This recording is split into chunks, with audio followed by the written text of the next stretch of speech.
Welcome to The Jump. I am Rachel Nichols. I am alongside NBA champion Kendrick Perkins, our NBA insider Brian Windhorst.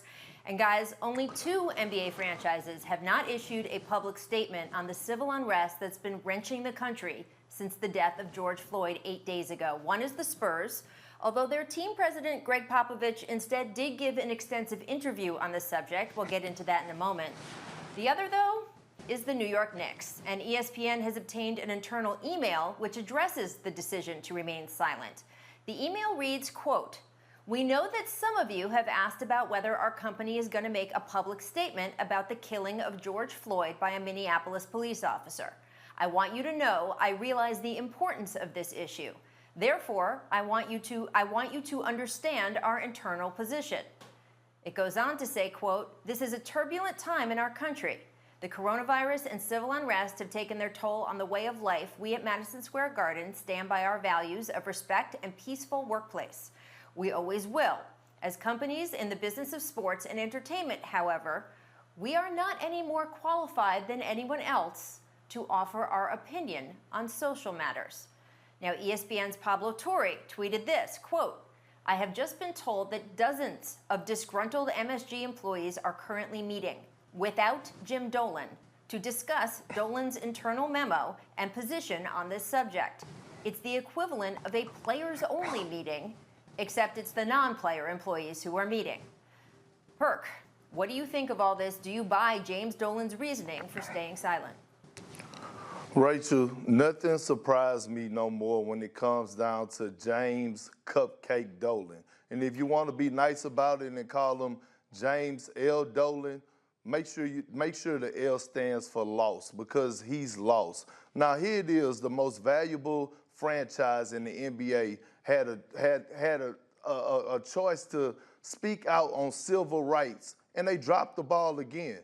Here it is, this organization, the Knicks organization, has had a dark cloud over their head over the last decade or so, and they had a chance to speak out and not only bring a little sunlight to the world, but to their organization. But guess what they bought? They bought a thunderstorm. And it's disappointing because the New York Knicks are the weakest link in the NBA.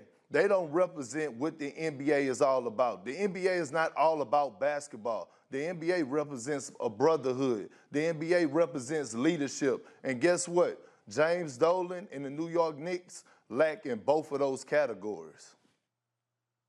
Jim Dolan has legendary bad judgment.